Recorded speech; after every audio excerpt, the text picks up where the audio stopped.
देवी भागवतम में एक विशेष श्लोक आता है, निष्पापत्वं फलम विद्धि तीर्थस्य मुनिस्तवम कृषे फलम यथा लोके निप्पा अन्नस्य भक्षणम। अर्थात सभी मुनियों का एक मत है कि जिस प्रकार कृषि का कार्य फलों को देना है, उसी प्रकार तीर्थों का काम हमें निष्पाप करना है। आइए आज एक विशेष कथा सुनाती हूँ जिसे हर मनुष्य को सुनना चाहिए। इसके द्वारा वे हमारे तीर्थों का महत्व, गर्भिणी के प्रति भगवान के करुणा भाव और भक्त की सेवा के भाव को समझ पाएंगे।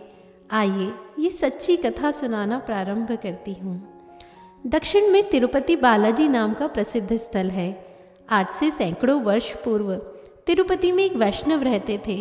वे ही उनकी सेवा करते थे। तब वह इतना समृद्ध स्थान नहीं था, ज़्यादा व्यवस्थाएं भी नहीं थी। जेठ का महीना आया, बहुत भीषण गर्मी पड़ रही थी। तिरुमाला पर्वत पर तो वैसे ही अधिक गर्मी पड़ती है। तब वे वैष्णव जो सेवा का कार्य करते थे, उनके मन में आया कि इतनी गर्मी में अगर ठाकुर जी को नौका विहार करवाया जाए तो उन्हें कितना आनंद होगा। काश इस पर्वत पर एक सरोवर होता तो ठाकुर जी को अत्यंत शीतलता प्रदान होती। इतनी व्यवस्था नहीं थी, लोग भी नहीं थे। दोनों दंपति पति पत्नी ही अब इस संकल्प को लेकर आगे बढ़े। वे फावड़ा और तगारी लेकर दोनों ही सरोवर खोदने के कार्य में लग गए। इतना बड़ा सरोवर बनाना आसान भी नहीं था। दोनों मिलकर मिट्टी खोदते, फिर ब्राह्मणी मिट्टी भर के उसे कहीं दूर फेंकने जाती। उन दिनों वो ब्राह्मणी गर्भवती थी। जब वे मिट्टी उठाकर दूर लेकर फेंकने जाती तो ठाकुर जी को बड़ी पीड़ा होती। सोचते कि हमारे सुख के विचार के लिए दोनों कितना श्रम कर रहे हैं। वो गर्भवती माता, उनके गर्भ में बालक है, फिर भी देखो कैसे बिना धूप ताप का विचार किए, बिना कोई आराम का विचार किए हमारी सेवा कर रही है। अब ठाकुर जी से यह देखा नहीं गया। तब ठाकुर जी एक नन्हे से ग्वाले के रूप में बनकर आ गए। जैसे ही वह मैया मिट्टी भरकर तगारी लेकर दूर फेंकने जाती, इतने में वे बाल रूप ठाकुर आते और उनसे तगारी छीनकर स्वयं लेकर भाग जाते। फिर तगारी मैया के पास छोड़ देते। मैया सोचती, जाने कौन नटखट बालक है, कहाँ से आता है, कहाँ चला जाता है। पुनः पुनः जब यही होता गया, जैसे ही वह तगारी भरकर ले जाती, ठाकुर जी आकर उनसे छीनकर उसे दूर फेंक आते। अब ब्राह्मणी ने जाकर ब्राह्मण को दिखाया। बोले, देखिए आप मिट्टी खोदते हैं, मैं भरती हूँ, पर जैसे ही मैं लेकर जाती हूँ पता नहीं कहाँ से एक बालक आ जाता है और पूरी तगारी लेकर खाली करके फिर से मुझे दे जाता है। इस बार ब्राह्मण भी आश्चर्यचकित होकर बोले, चलो देखते हैं।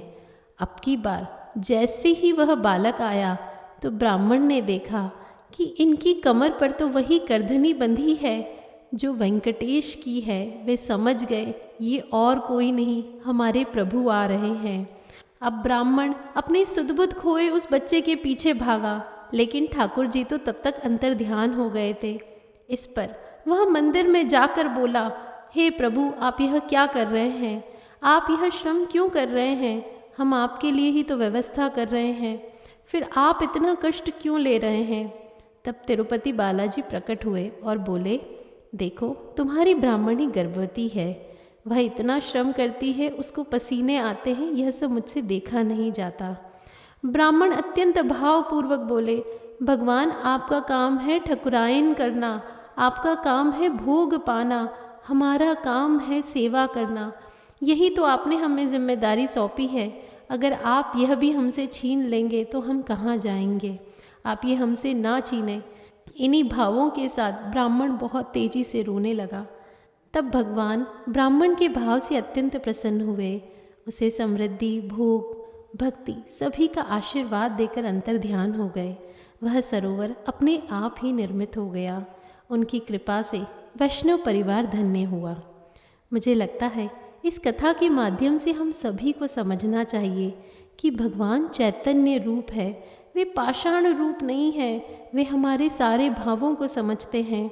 हमारे तीर्थों पर तो विशेष ऊर्जा रहती है, इसीलिए हर मनुष्य को तीर्थों पर सेवन ज़रूर करना चाहिए। और यहाँ एक विशेष बात मैं कहना चाहती हूँ कि गर्भावस्था एक बहुत ही विशेष समय होता है। हम हमारी क्लासेस के द्वारा हर गर्भवती को प्रसन्न रहने का, उन्हें आध्यात्मिक जीवन जीने का, अपने कर्तव्य निभाने का, घर में सभी के प्रति सेवा भाव बढ़ाने की शिक्षा देते हैं। पर कई बार गर्भवती ऐसे कुछ तथ्य बताती है कि मन उदास हो जाता है। ऐसे सभी परिवारजन को मैं यह कथा विशेष सुनाना चाहती हूँ कि जब ठाकुर जी भी गर्भिणी का श्रम नहीं देख पाते, वे उनकी मदद को आते हैं, तो परिवार को एक गर्भवती के प्रति ऐसा निष्ठुर भाव नहीं रखना चाहिए। उनके प्रति करुणा का भाव रखना चाहिए। सभी मिलकर उनकी कैसे मदद कर पाए, यह चिंतन अवश्य होना चाहिए। आशा है आप तक मेरे भाव पहुँच गए होंगे। आज के लिए इतना ही। सभी को सादर प्रणाम। ओम शांति।